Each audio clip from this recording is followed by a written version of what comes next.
Imagine you're walking home every night down this, quiet path lit by the moon, and you get to this like familiar crossroads, and there, waiting for you, is well, the most unlikely companion. Oh. Not the neighborhood cat, Right. but a hedgehog. Wow. We're diving into some blog posts today, Yeah. written by a man named Mark, who had these exact encounters. But he wrote about more than just, cute, spiky creatures. Yeah. His words really touch on grief and connection and that deep yearning we all have for, home.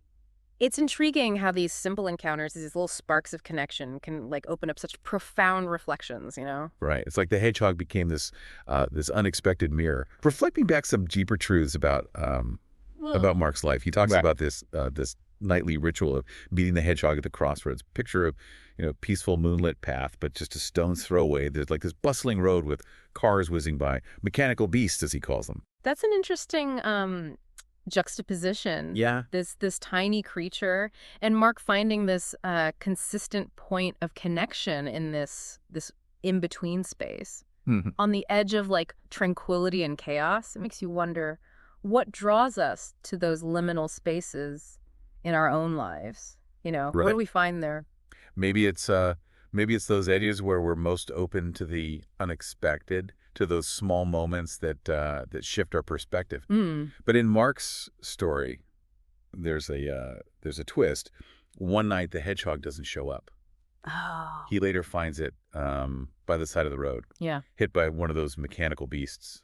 Oh, wow. And the way he describes his grief, it's so raw and honest. Yeah. It really struck me how deeply we can feel the loss of even a small creature, especially one that has become a symbol for something larger. I'm glad you brought up symbolism, because that's exactly what happens next. Okay. Mark's friend gives him a hedgehog ornament, a tangible reminder of that nightly encounter. It's a kind gesture, but I wonder, do these kinds of tangible symbols always help us process grief? Or could they sometimes keep us tethered to the pain instead of allowing us to move through it? That's a really interesting perspective. Yeah. I hadn't thought of it that way, because in Mark's case, the ornament does seem to become this focal point for his unprocessed grief. Okay. Falls and shatters, and even though it's just an object, it triggers this wave of emotion that seems completely out of proportion to the event itself. That shattered ornament becomes a powerful metaphor. It makes me think about how we all carry these invisible broken pieces within us. Past hurts, disappointments, dreams that haven't come to fruition. Right. Sometimes it's those seemingly small external events that crack open those deeper wounds and force us to confront them. So the broken ornament isn't really about the ornament at all. It's about those deeper cracks within us that are longing to be seen and healed. Precisely. And Mark reflects on this, connecting his experience to a broader human need for wholeness. He uses this really unique analogy, comparing the hedgehog to the idea of a hobo. Okay. First, I wasn't sure where he was going with that. Yeah. But it actually gets quite insightful. Yeah, the hobo analogy was definitely a head scratcher for me at first too. Tell me more about how he connects that to the idea of wholeness. Well, he draws on the original meaning of hobo, which isn't just a wanderer, but a migratory worker, someone who travels with purpose. Okay. Always with a destination in mind. Okay. He contrasts this with the idea of aimless wandering, being lost without a sense of direction or belonging. So he's suggesting that even this tiny hedgehog, scurrying about in the night, had a clearer sense of home and purpose than we often do. That's the crux of it. He's pointing to that universal human longing for belonging, for something that anchors us and gives our lives meaning. And he seems to be suggesting that when we lack that felt sense of purpose, that's when grief and disconnection can really take root. It makes you think about how we define home for ourselves. Is it a physical place, sense of belonging within a community, a deep connection to something larger than ourselves? Right. Maybe it's all of the above, but Mark doesn't shy away from the fact that finding that home, that sense of wholeness, can be can be a challenging journey. Yeah. He's quite open about his own struggles with feeling lost and disconnected. And he links that back to a fear of vulnerability, a reluctance to open himself up to deeper connection with others. That's where his story takes a really relatable turn. He admits that the hedgehog encounter, as simple as it was, brought that longing for connection to the surface. It made him confront the walls he'd built around himself. Yeah. And consider the possibility of tearing them down. I think that resonates with a lot of us. We crave closeness, but we're also terrified of being hurt, rejected, or let down. It's that classic push and pull, right? Right. We yearn for connection, but we're also afraid of what it might cost us. Yeah. And Mark uses a really interesting analogy to describe this dance between connection and fear. Okay. He compares human relationships to the weather. Some days are sunny and welcoming, others are stormy and unpredictable. Right. It really stuck with me. That's a brilliant analogy because it highlights the reality that relationships aren't always easy or comfortable. They require us to adapt, to navigate different personalities, and to embrace the full spectrum of human emotions. We can't expect every interaction to be a sunny day at the beach. So it's less about seeking out perfect, easy relationships and more about accepting the inherent messiness and complexity of human connection. And maybe even finding beauty in those stormy days because they often force us to grow and learn. That's a great way to put it. It's about shifting our focus from finding perfect people to finding people who challenge us, who make us think differently, who help us see the world through new eyes. And maybe, just maybe, it's in those storms that we discover our own resilience, our own capacity for weathering the ups and downs of life alongside others. This has already given me so much to think about. What are your thoughts so far? Yeah. Do any of these early reflections from Mark resonate with you? What's fascinating to me is how these small encounters, like Mark's nightly meetings with the hedgehog, can act as catalysts for such profound self-reflection. It highlights the power of paying attention to those seemingly insignificant moments in our own lives. Right. There's often so much more there than meets the eye. It's like those chance encounters hold a hidden invitation, to delve deeper into ourselves, to explore those questions of grief and connection and belonging that we might otherwise shy away from. It's making me think about all those seemingly random encounters I've had that looking back actually shaped the course of my life. It's amazing how those the little breadcrumbs can lead us to unexpected destinations. Yeah. But for Mark, there's another layer to this exploration of home and belonging. He starts to weave in his faith and how his relationship with God informs his understanding of healing and wholeness. That's a natural progression, isn't it? Yeah. When we grapple with these existential questions, our personal beliefs and spiritual frameworks inevitably come into play. Right. Mark doesn't shy away from the difficult questions. He wrestles with feelings of pain and confusion and loss, but he also holds on to this belief that there's a deeper hope, a path toward healing and wholeness that is rooted in his relationship with God. He even shares a prayer from the Schoenstatt movement that really resonated with me. He describes it as like a surrendering prayer, a releasing prayer, and a healing prayer all in one. Oh. It's about letting go of the need to control or understand everything. And instead, like trusting that there's a bigger picture, right. a divine plan unfolding, even when we can't see it. That surrender, that willingness to let go of the reins, can be incredibly difficult, especially when we're in the midst of pain or uncertainty. But it's often in those moments of surrender that we open ourselves up to a deeper level of healing and transformation. It's like we're making space for something new to emerge. Yeah. I love that image of making space for something new. Yeah. It's not about erasing the pain or pretending it didn't happen. Right. But rather like allowing it to transform us, to refine us, to lead us to a new understanding of ourselves and our in our place in the world. And that brings us back to the hobo analogy and the idea of finding our way home. Mark connects this to the role of community, specifically the church. Right. He quotes Daniel Fenhagen, who says one of the most critical tasks in the local church is to become journeyers rather than wanderers. I found that quite striking. It suggests that the church, at its best, can provide that sense of direction, that shared journey towards something meaningful, something that gives our lives purpose and helps us feel like we're a part of something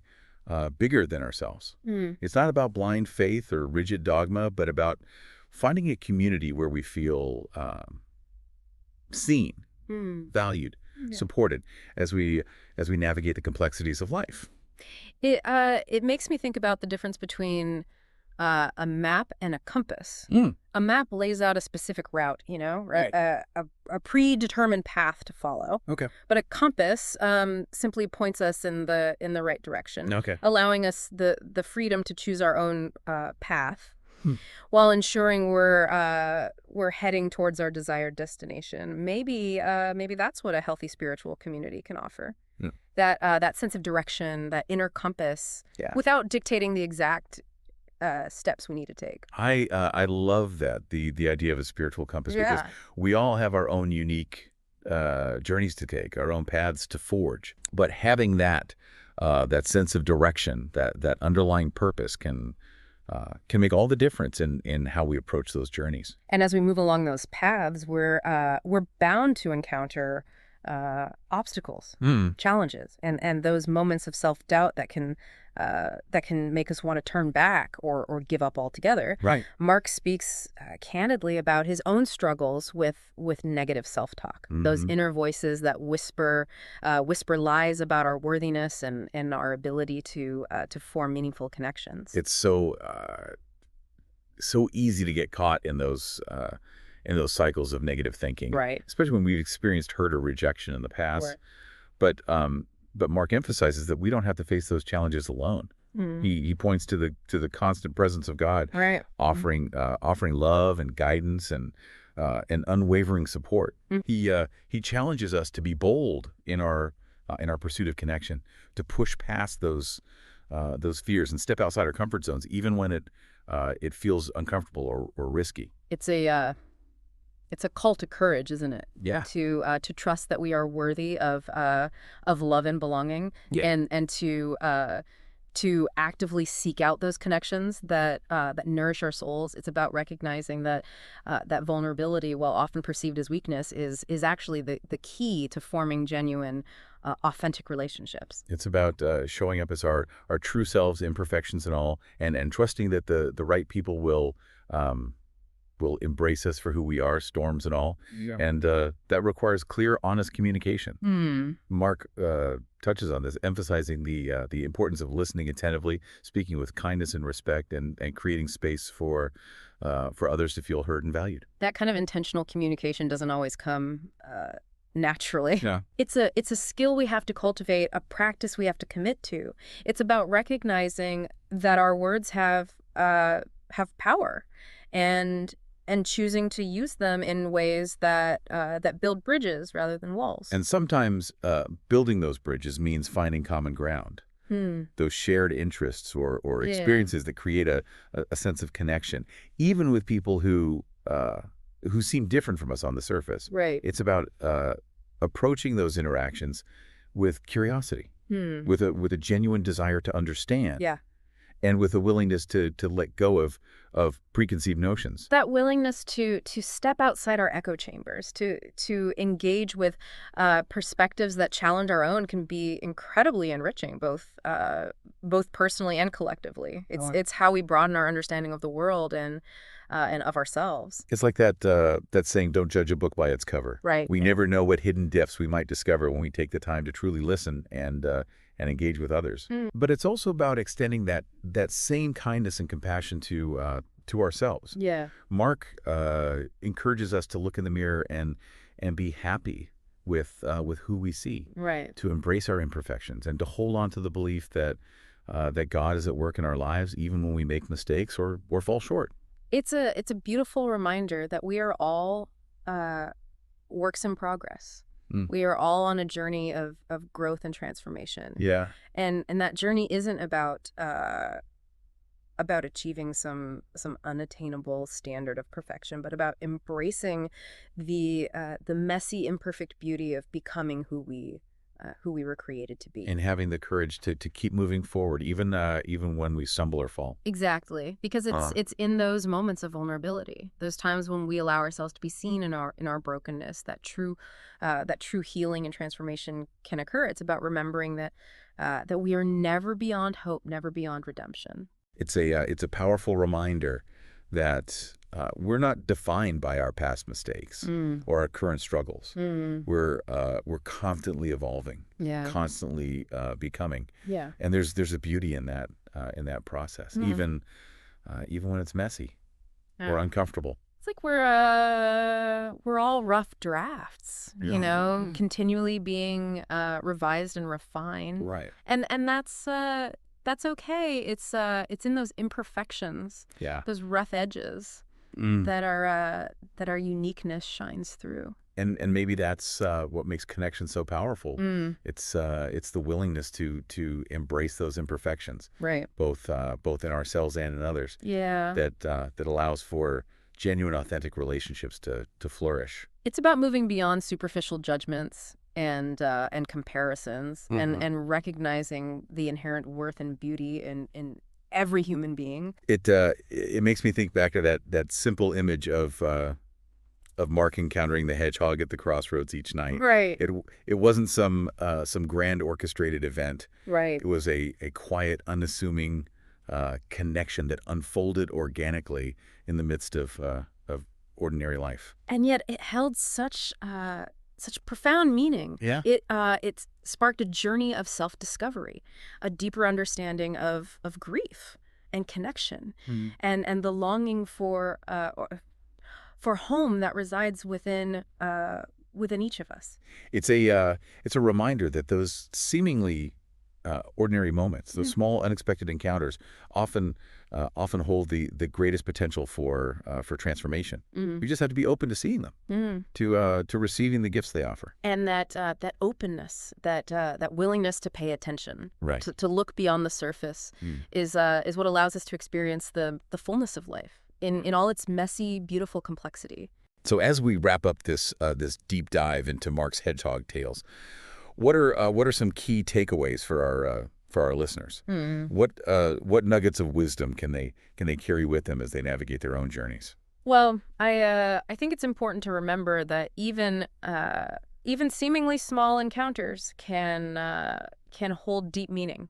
It's about paying attention to those subtle nudges, those unexpected moments of connection, Right. and allowing ourselves to be open to the lessons they offer. And that grief, whether it's the loss of a loved one, a dream, or even a tiny hedgehog, Right. is a natural part of life. Yeah. It's okay to acknowledge those feelings, to give ourselves permission to grieve and to seek support when we need it. Absolutely. And we all have a fundamental need for connection and belonging. It's woven into the fabric of our being. Yeah. And it's something we can actively cultivate in our lives through vulnerability, authenticity, and mindful communication. And that our true home is found in a relationship with God, a relationship that provides a foundation of love, acceptance, and purpose. Yeah. It's in that connection that we discover our true worth, Right. and our lasting security. Beautifully said. And as we embrace that truth, we'll find ourselves living more authentically, loving more freely, and experiencing the fullness of life that God intends for us. So what's the final thought, the parting whisper we want to leave our listeners with today? What can they ponder as they go about their week? What small symbolic encounters in your life might hold deeper meaning? What can you learn from reflecting on them? I love that. Yeah. It's an invitation to pay attention to the subtle whispers, the seemingly insignificant moments that might actually be guiding us towards something greater. Exactly. Yeah. It's about embracing the mystery and wonder of life, and trusting that even the smallest of creatures, like a hedgehog, can lead us to profound truths. And on that note, we'll leave you to ponder your own hedgehog moments. Mm. Thanks for joining us on this deep dive. Until next time.